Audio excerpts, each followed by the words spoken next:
আপনার জমানো টাকা, যা দিয়ে হয়তো আপনার সন্তানের উজ্জ্বল ভবিষ্যৎ বা আপনার বার্ধক্যে নিশ্চিন্ত আশ্রয় করার কথা ছিল, সেটা আজ কার পকেটে? আপনি কি জানেন আপনার দেওয়া ট্যাক্সের টাকায় যে ব্যাংকগুলো চলে, সেই ব্যাংকগুলোই আজ এক মহালুটের মহা উৎসবে মেতে উঠেছে। খোদ সুপ্রিম কোর্ট যখন সরকারের বানানো এই আইনি লুটের বিরুদ্ধে আঙ্গুল তোলে, তখন বুঝবেন খেলার শেষ বাঁশি বেজেছে।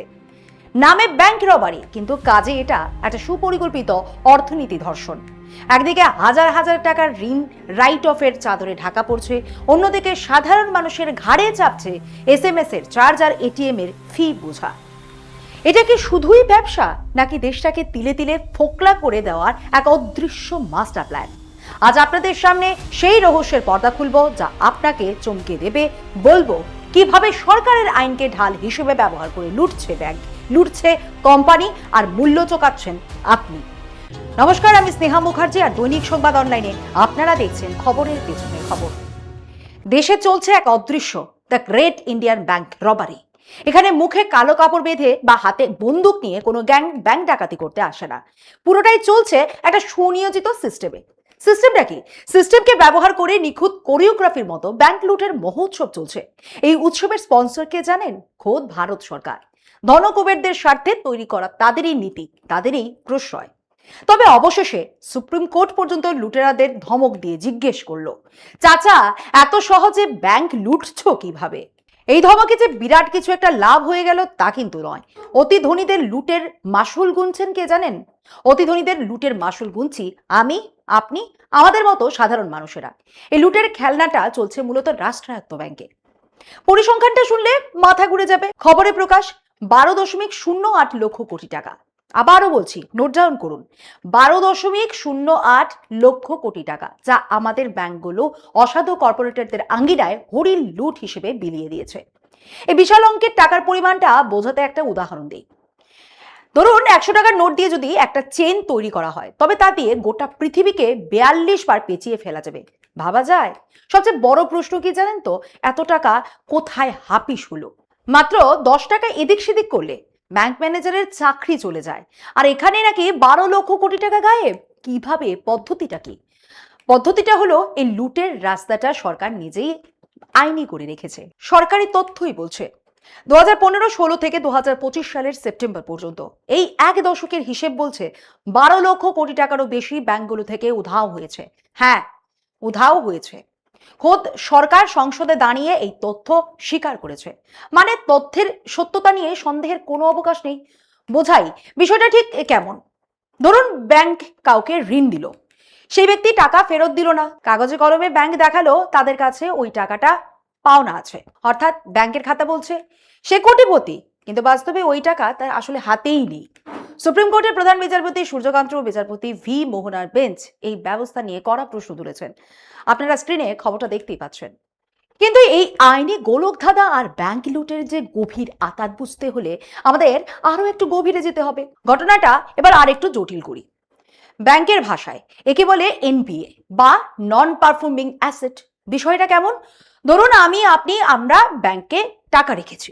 ব্যাংক সেই টাকা বড় কোনো শিল্পপতিকে ধার দিল, সেই শিল্পপতি টাকা ফেরত দিচ্ছে না। ব্যাংক কাগজে কলমে দেখাচ্ছে তাদের কাছে টাকাটা পাওনা আছে, কিন্তু বাস্তবে ওই টাকা আর নেই। ঠিক যেন সেই বিদেশ থেকে ব্ল্যাক মানি ফিরিয়ে এনে তা থেকে প্রতি ভারতীয়ের অ্যাকাউন্টে 15 লক্ষ টাকা দেওয়ার গল্পের মতো। সম্পত্তি খাতায় আছে কিন্তু পকেটে নেই, অর্থাৎ এই ঋণ বা অ্যাসেট পারফর্ম করছে না, নন পারফর্মিং অ্যাসেট। আবার যদি ঋণের টাকা শোধ হয়, তবে সেই ঋণটা পারফর্মিং অ্যাসেট। এবার এই NPA বা অনাদায়ী ঋণের খেলাটা কিভাবে চলে সেটা একটু খুলে বলি। ব্যাংক যখন ঋণ দিল, তখন বিনিময়ে কিছু একটা বন্ধক রাখে। সাধারণ গ্রাহকের ক্ষেত্রে ব্যাংক খুব কড়াকড়ি করে। জমি বা বাড়ির কাগজ না দিলে লোন মেলে না।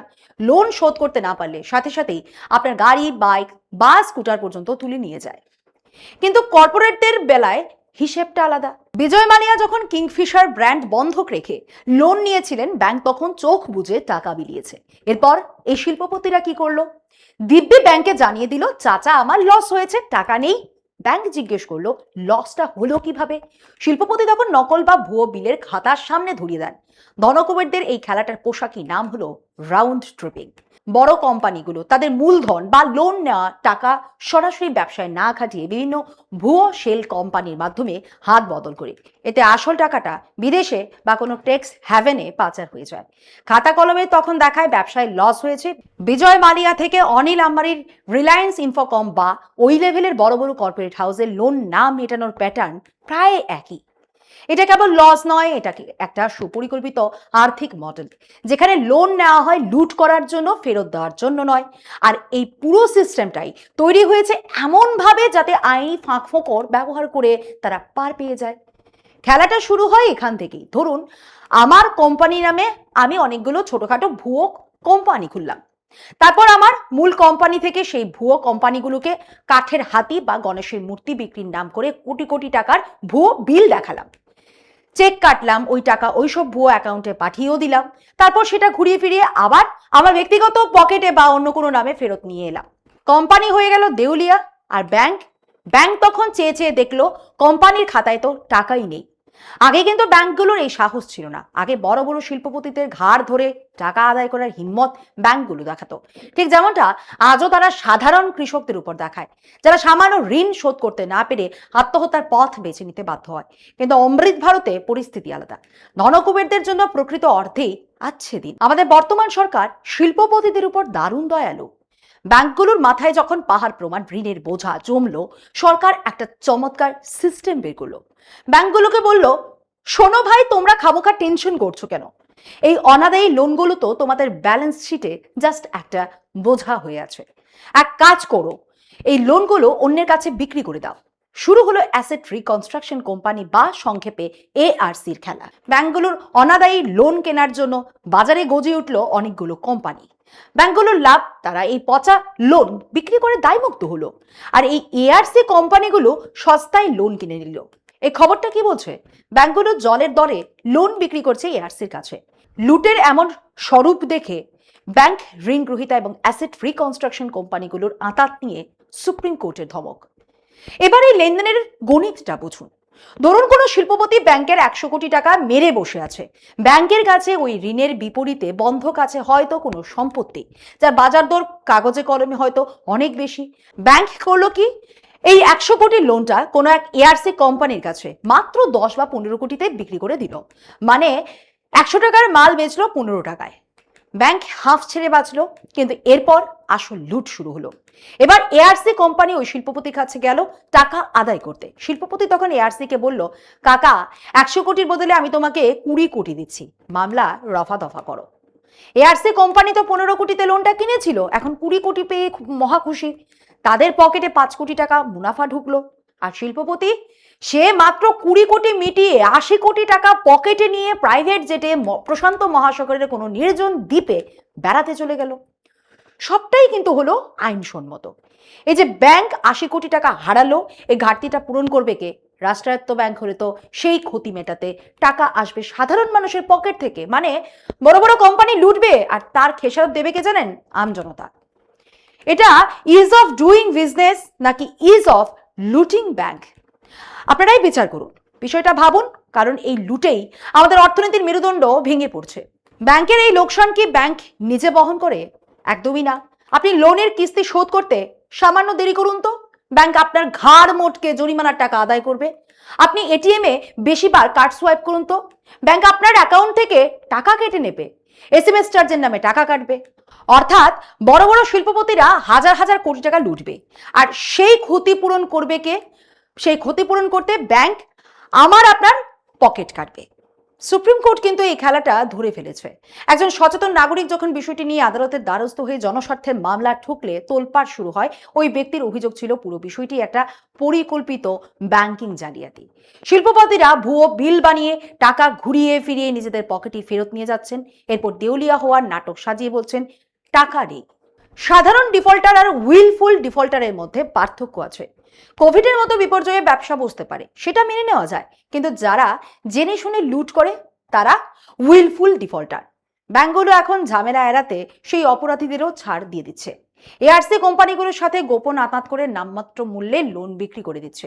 এই প্রেক্ষাপটে দেশের প্রধান বিচারপতি সূর্যকান্ত নিজের পর্যবেক্ষণে সরাসরি প্রশ্ন তুলেছেন, এই অ্যাসেট রিকনস্ট্রাকশন কোম্পানিগুলোর কাজকাম কি খতিয়ে দেখার দরকার নয়?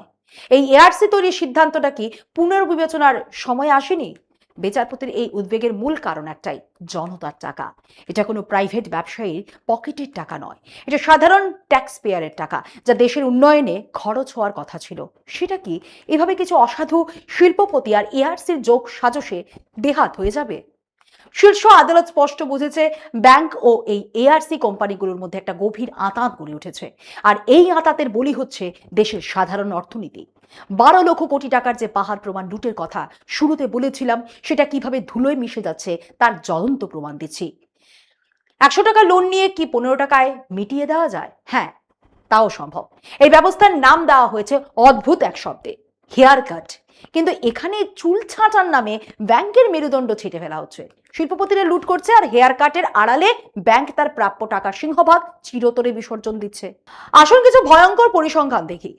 এওকে ইন্ডাস্ট্রিজের 9,300 কোটি টাকার লোন মিটিয়ে দেওয়া হলো মাত্র 550 কোটিতে, মানে 83% টাকাই খতম। ভিডিওকন ইন্ডাস্ট্রিজের 64,800 কোটির লোন মেটানো হলো মাত্র 2,962 কোটিতে, প্রায় 95%ই গায়ে। মানে শিল্পপতিরা লুট করলো প্রায় পুরো টাকাটাই, আর ব্যাংককে ধরিয়ে দিল সামান্য খুচরো। এসআর স্টিল কিংবা ভূষণ স্টিল, সব জায়গাতে এই একই চিত্র। 56,000 কোটির লোন মাত্র 32,500 কোটিতে শেষ। এই অ্যাসেট রিকনস্ট্রাকশন কোম্পানিগুলো গজিয়ে ওঠার পর থেকেই যেন দেশ জুড়ে কোম্পানিগুলোর দেউলিয়া হওয়ার মহামারী শুরু হয়েছে। বিশেষ করে বড় বড় রিয়েল এস্টেট বিল্ডাররা, যারা হাজার হাজার ফ্ল্যাট বিক্রি করে টাকা নিয়েছে, তারাও এখন রাতারাতি দেউলিয়া। অথচ তাদের টাকাগুলো রাউন্ড ট্রিপিং এর মাধ্যমে ট্যাক্স হ্যাভেন বা বিদেশি কোনো নিরাপদ আশ্রয়ে পাচার হয়ে গেছে। পানামা পেপারস বা প্যান্ডোরা পেপারসে কত বড় বড় মানুষের নাম এসেছিল মনে আছে? পাকিস্তানের প্রধানমন্ত্রীর পদ পর্যন্ত চলে গিয়েছিল ওই কেলেঙ্কারিতেই। আর আমাদের এখানে তদন্তের নামে শুধুই নাটক। সুপ্রিম কোর্ট এই এআরসির অস্তিত্ব নিয়ে প্রশ্ন তুলেছে। প্রশ্ন উঠেছে, এই কোম্পানিগুলো তৈরির আসল উদ্দেশ্যটা কি ছিল? মানুষের গচ্ছিত টাকা বাঁচাতে, নাকি ধনী শ্রেণীর লুটের পথ মসৃণ করতে? যে টাকা দিয়ে গোটা পৃথিবীকে 100 টাকার নোটের চেনে 42 বার পেঁচিয়ে ফেলা যায়, সেই সম্পদ এভাবে নষ্ট হচ্ছে। এবার আসুন এর পরের ধাপে।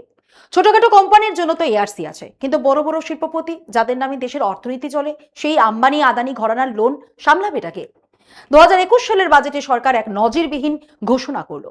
তৈরি হলো ব্যাড ব্যাংক, যার পোশাকি নাম national asset reconstruction company limited, সংক্ষেপে NARCL। বাজেটকে ঢাল হিসেবে ব্যবহার করার কি নিখুঁত কৌশল দেখুন। বাজেটের অংশ হিসেবে ফাইন্যান্স বিল এনে সহজেই তা লোকসভায় পাশ করিয়ে নেওয়া হয়, যেখানে রাজ্যসভার সম্মতির প্রয়োজনই পড়ে না। এভাবে তৈরি হলো ব্যাড ব্যাংক। এই সংস্থাটির সাথে আরো একটি সংস্থা যুক্ত হলো, IDRCL, যাদের কাজ হলো ওই বিশাল অঙ্কের লোনগুলো কোনো মতে আদায় করা। সরকার এখন বুক ফুলিয়ে বলে, আমরা তো লোন মাফ করিনি, আমরা লোন রাইট অফ করেছি। পুরোটাই ভাষার খেলা নাকি মায়ার খেলা? লোন মাফ করলে তো মানুষ খেপে যাবে, তাই তারা নতুন শব্দ খুঁজেছে, রাইট অফ। তাদের দাবি, লোন এখনো ব্যাংকের খাতায় আছে, সেটা পরে আদায় করা হবে। এভাবে বড় বড় শিল্পপতিদের কোটি কোটি টাকার বোঝা কৌশলে ধামাচাপা দেওয়া হয়। পুরো ব্যবস্থাটাই এমনভাবে তৈরি যে শিল্পপতিরা ঋণের জালে আটকে পড়লেও তাদের গায়ে আঁচড়টুকুও লাগে না। আর ব্যাংকগুলো তাদের অনাদায়ী ঋণের বোঝা এই ব্যাড ব্যাংকের কাঁধে চাপিয়ে দিয়ে দায়মুক্ত হয়ে যায়। রাইট অফ শব্দটা আসলে এই বিরাট জালিয়াতিকে ঢাকার একটা সুন্দর আবরণ মাত্র। এই পুরো ব্যবস্থাটাই এমনভাবে তৈরি যে শিল্পপতিরা ব্যাংকের টাকা মেরে দিয়েও দিব্যি বহাল তবিয়েতে ঘুরে বেড়াচ্ছেন, অথচ এর মাসুল গুনছি কে? আমরা। আপনি ভাবছেন আপনার LICর পলিসিতে বা ফিক্সড ডিপোজিটে যে রিটার্ন পাওয়ার কথা, সেটা ঠিকঠাক পাবেন তো? কিন্তু এই ব্যাংকগুলো যখন এভাবে হাজার হাজার কোটি টাকা লুটের কারণে ডুবতে থাকে, তখন সেই ঘাটতি মেটানোর জন্য ইনডিরেক্টলি হাত পড়ে আমার আপনার জমানো টাকাতে। সবচেয়ে বড় মিথ হলো শিল্পপতিরা কর্মসংস্থান সৃষ্টি করছে।